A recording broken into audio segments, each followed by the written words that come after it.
It's hard to believe, but we're closing in on 2 years since the P6 released. And I've had it since the day it came out.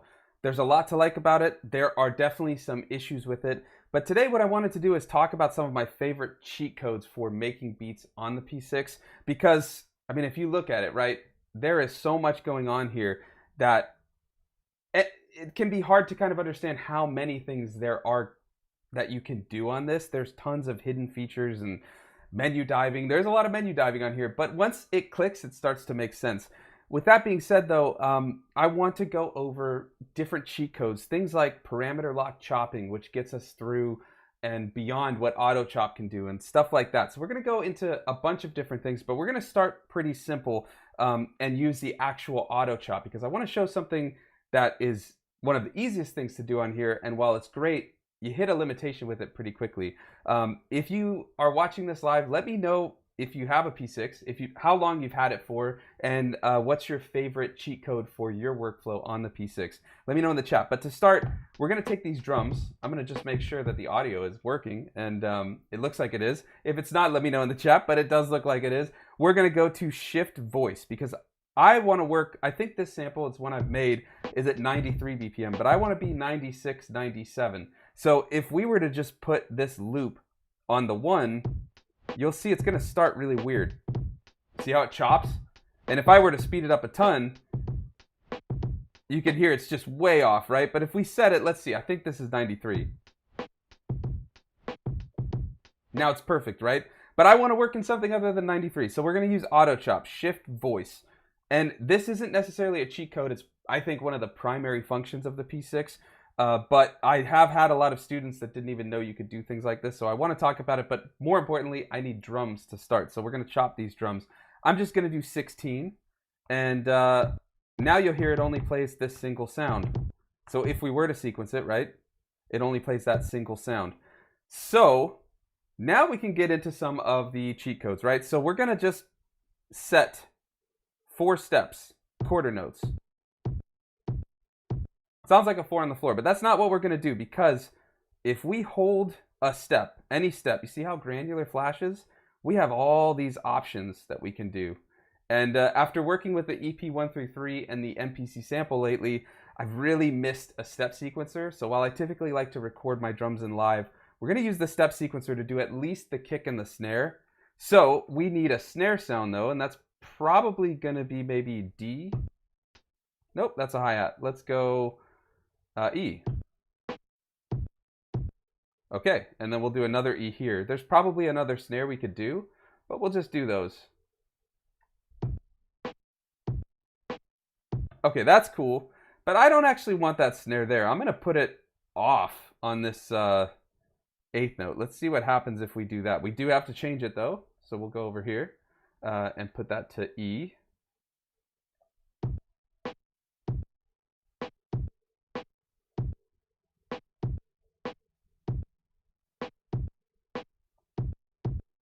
Yeah, let's put another kick there.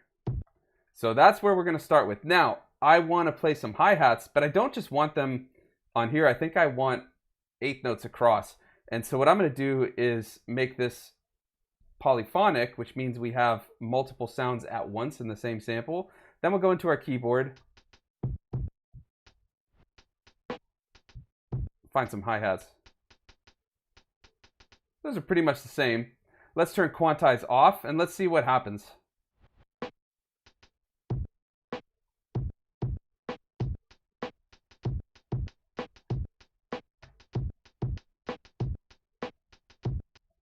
Perfect. Okay, now you can see the sample or the sequencer looks a little bit different. But there's so much more we can do here. So what I'm going to do in this granular section, it's not actually the granular, right? It's just a way that they've named settings. So you can see we have all kinds of settings. The first one I'm going to do is velocity. I want some of these hi-hats to go down in velocity. What's the other hi-hat? Is it that one? Yeah, and then this one, let's go there, go to velocity, drop this one a bit.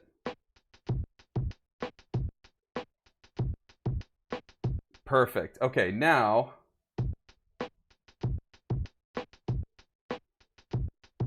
Okay. From there, what I'm going to do is, well,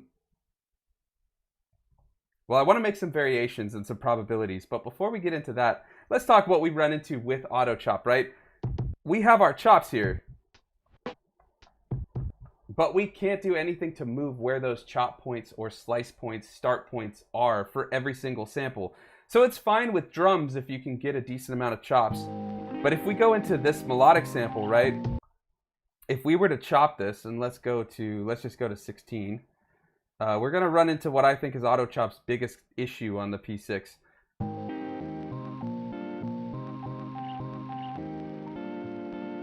See how there's like 3 notes there? We can't edit what that one's doing. Start and end is just editing the whole thing. But there is a workaround, and it's something that I think is incredible. And I learned this from DiBiase, and it's parameter lock, or parameters step sequencing your start points. So it's a really cool way to chop. So what we're going to do is not chop this, put it to 0. And then what we need to do is actually go into the step sequencer, and we're just like we were doing with the kick and the snare, we're just going to program, I'm just going to do it on quarter notes again. But that is strange. Hold on. So what I want to do is just program this here, but for some reason it's deciding to mute.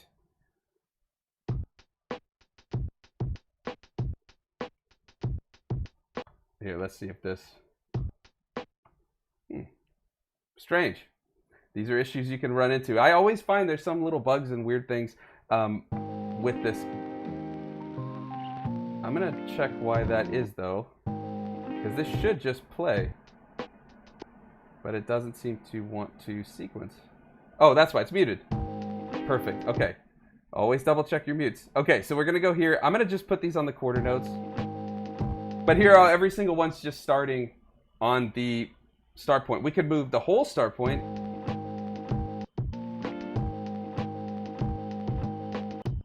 But what I want to do is actually go in and change each individual one.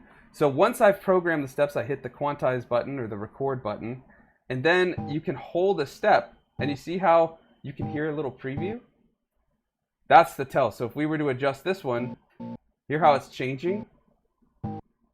So we're going to do 0 for that one.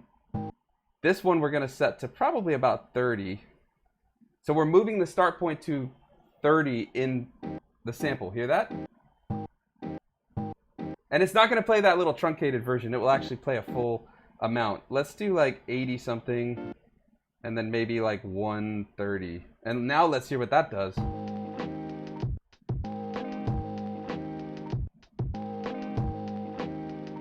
So this is something I run into sometimes. They can sometimes choke each other. And so what I find is just hit poly. And it seems to solve the issue, but it still doesn't run through 2 sounds at once. I can't stand that when it's just like doing multiple things. So it still does act like a mute group, but for some reason, if you're not in polyphony, it can completely choke the sound.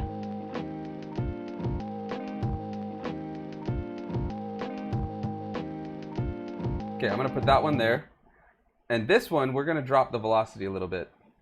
So this is the first cheat code that I find super helpful with the P6. If you run into issues when you're chopping with auto chop, or you just want to work outside of your normal way of chopping and sequencing things, try this. Just put a couple parameters down, like step parameters, on your sequencer for a sample, and then change the start and end point and see what you get. Because I find, like, I would not have found those sounds just jamming them out. I mean, maybe, but like I wouldn't have thought of it.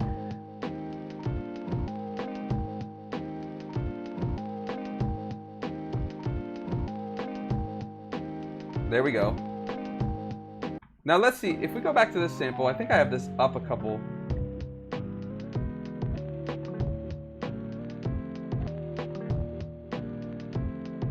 Kind of like it in the lower.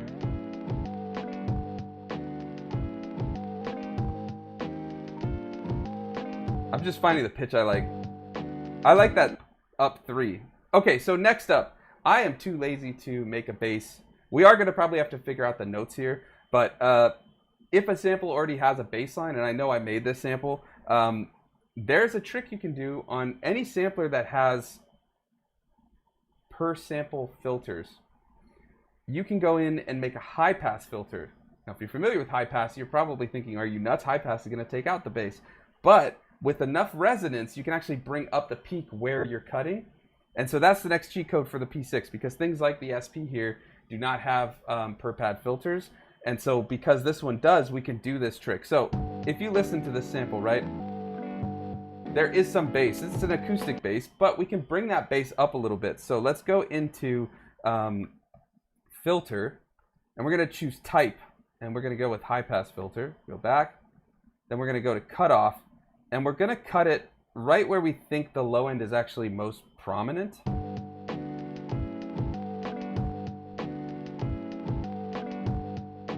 Probably about there. But now what we're going to do, up the resonance like crazy. Now this can get a little distorted, so sounds terrible with resonance on high, right? But if you just then bring the resonance down to where you want it, you get a little low end bump.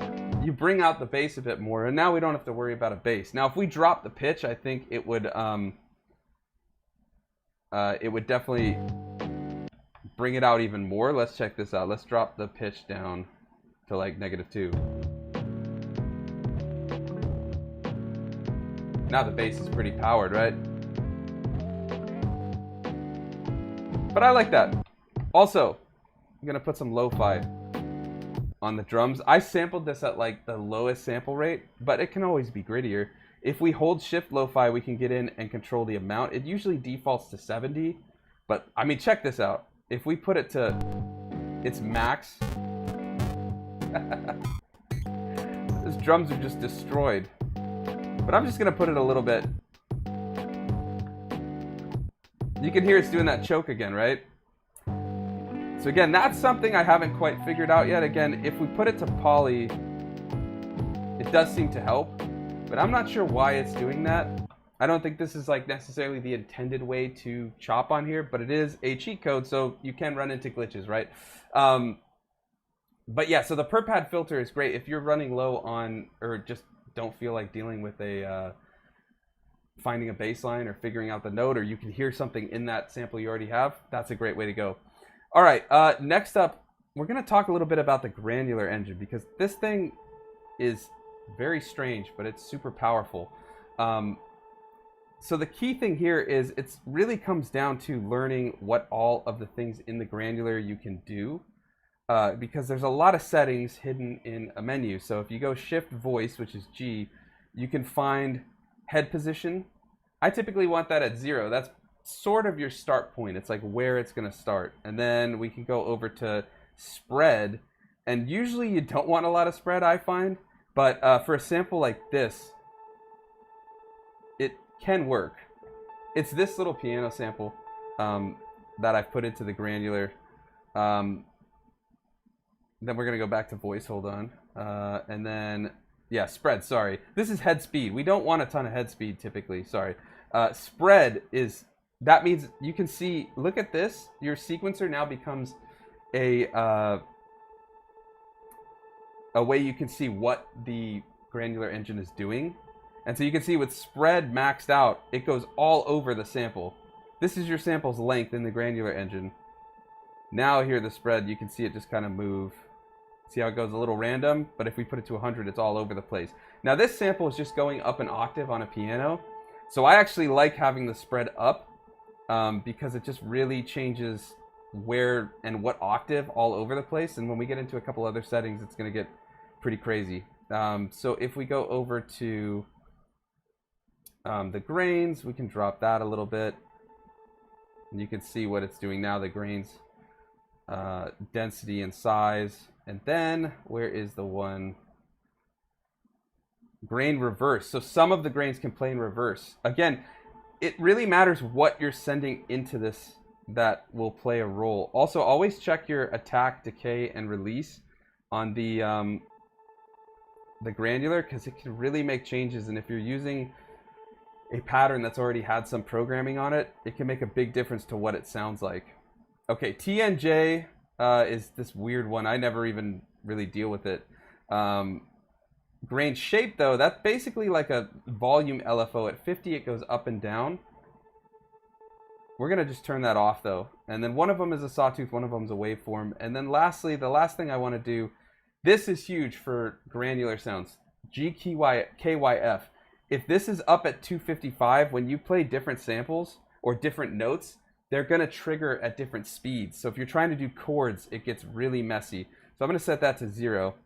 And I'm just going off of like just a random sound. But if we do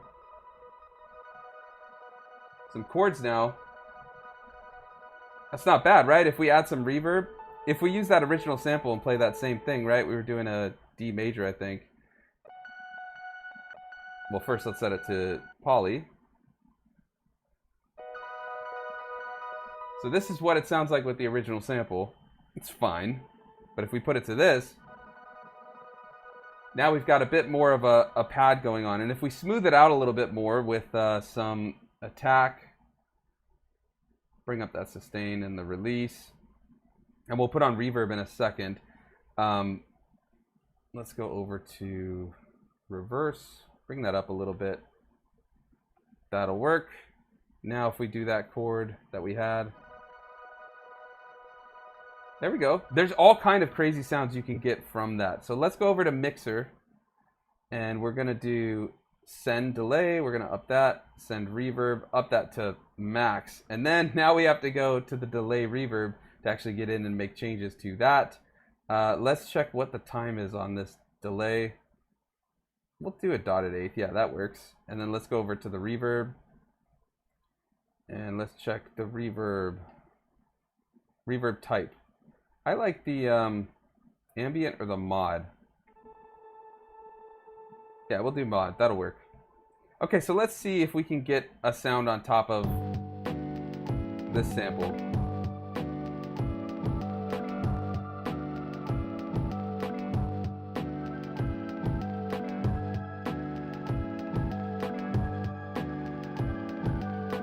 Hold on. Maybe something like that.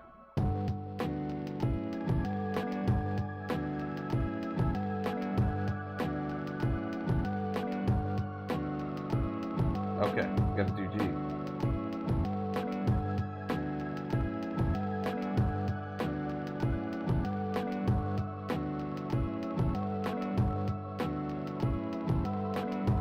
Oh, we can even do D. Okay, let's hear that. I want to do something like maybe...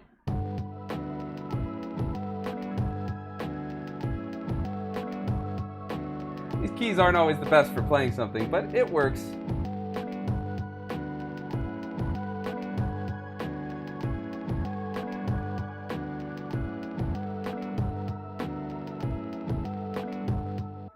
Okay, I can hear something, but we actually need to duplicate this. So this is when we can get into some of those other cool little things in that section for every step. We can actually get into probabilities. Okay, so let's go, and we're going to duplicate this pattern.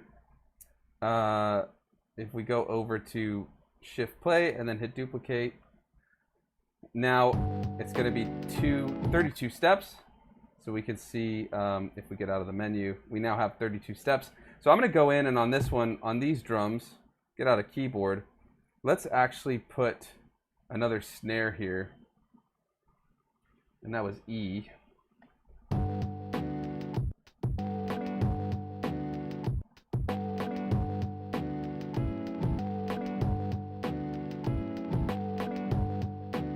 Okay, and now we could make 64 steps and do all kinds of other programming, but instead we're just going to go in that new snare we put in. Let's go into actually the other snare, the one from the first one, and we'll put a probability. We'll set it every second time it's going to play. So now the first time this runs through, you're going to hear both snares. The second time, this one, oh, actually the first time it plays only this snare. Second time you hear both.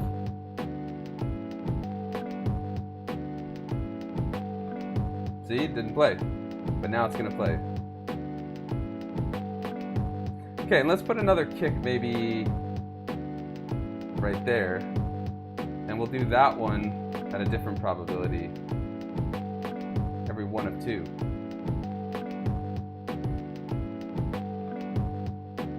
That'll work. Nice. Cool. Okay, so from there, let's add that granular. I wanted to just talk a little bit about those probabilities, and there's all kinds of things you can do. There's also time shift if you wanted to, or micro timings if you wanted to move your sounds off instead of having them all quantized. I already did that with the hi-hats. I just had quantized turned off, so I don't want to do too much of that. So we'll just let that be. We'll go back to granular though. Let's get a little sound recorded in. So I'm thinking, I like that kind of, those fifths.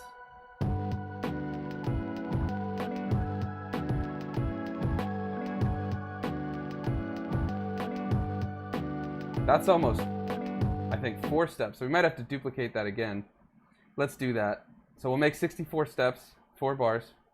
And now, so I think we did what? We started with DA.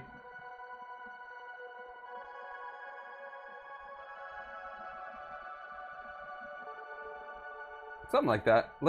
I'll tell you what, let's just record something in. We'll let it run through once, and then we'll try it.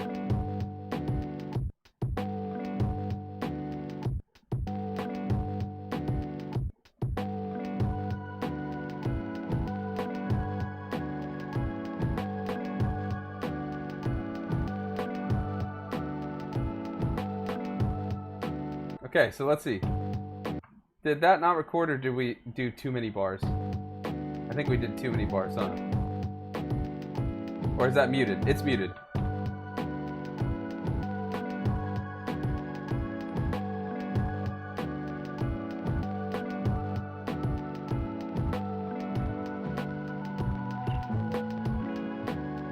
So that's something also to keep in mind if you do parameter locks.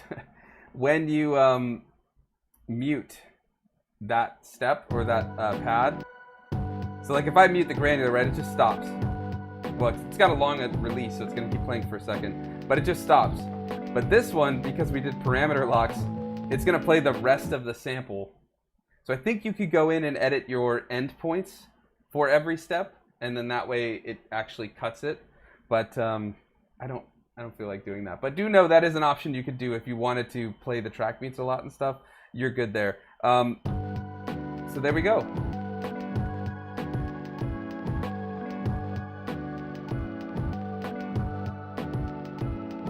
Okay, I think we need a bass. So I'm going to take this little sample. And we're just going to get one note.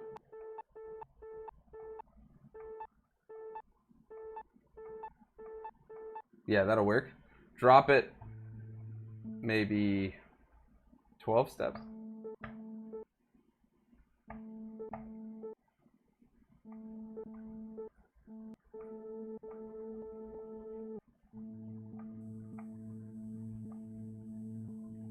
That should be good. So from there we could use that for a bass line, but it is a little quiet. Let's go back to 12. We'll find the bass at this octave and then we'll drop it down, so it's just kind of in the background there. Well, we do have that bass already, but maybe we strengthened a little bit. Actually, you know what? We already do have a bass, so let's go back and we can use this as a lead. Let's go in and we can actually alter the release to give us a little more of that kind of lead sound. I want it to fade out a little bit instead of, yeah, that's a little bit better. Okay, let's go in and add some delay and reverb too to that.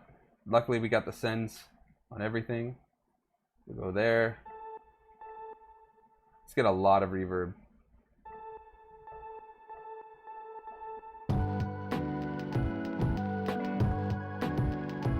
We don't want to pan it. I got to get out of that menu. Here we go. Okay, I'm going to up this actually an octave and see.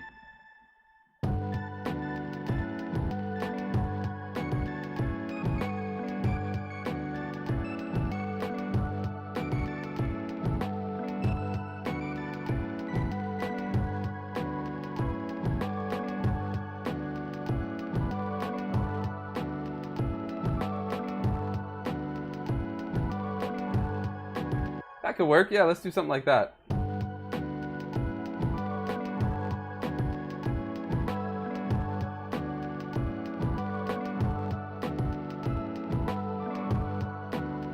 And then I think we just need to put a step on that very first one. Let's check. Yeah, I want a different note there. Not E. Let's do C. Let's do a different note there. Maybe... Oh, that is a high octave. Let's go G. That'll be a fifth.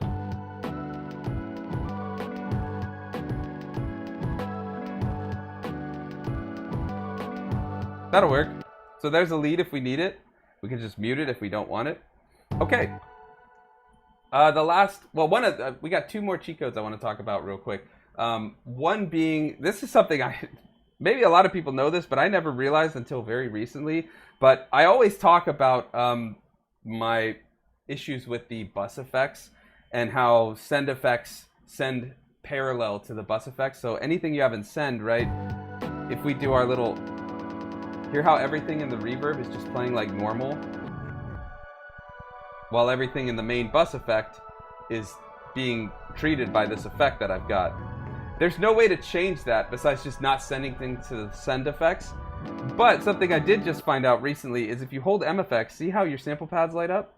You can just choose them to not go into your bus effect. So they can still go into the send effect, but here they're not in the bus. So if I don't want the drums in it, here are the melodic sounds are still playing normal, or the melodic sounds are being treated by the looper, drums aren't.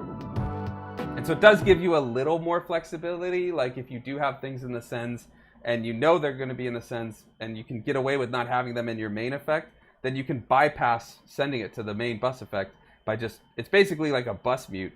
You can also go into, I think it's mixer, and you can change what bus it goes into, yeah, output bus. There's multiple bus names, right? There's bus A, bus B, effect. So there's those three plus the send effects, right? But bus A and bus B don't go into any effect things. It's not like the SP where you have multiple buses, bus 1 and bus 2. Bus A and bus B are basically just muting it from your effects bus, but in a much slower fashion than actually just going in and choosing. Don's got a comment. Do you ever struggle with absence of time stretching when playing single note samples chromatically, reacting to your lead sound recording? Yeah, I don't often use time stretching, so I don't really think about it all that much. I usually just bury it in reverb, or I'll resample, or something like that. But you are right. I mean, time stretch would have helped that immensely because I really want to stretch that sample out. What I probably could do, though, is... play, like, up the reverb even more if possible, and like the time and stuff, resample it, and then maybe even reverse it and find a part I like or something. Time stretch would be huge, but this is such a cheap sampler. Like, you know, there's already so many things that it can do that it's like, I could also resample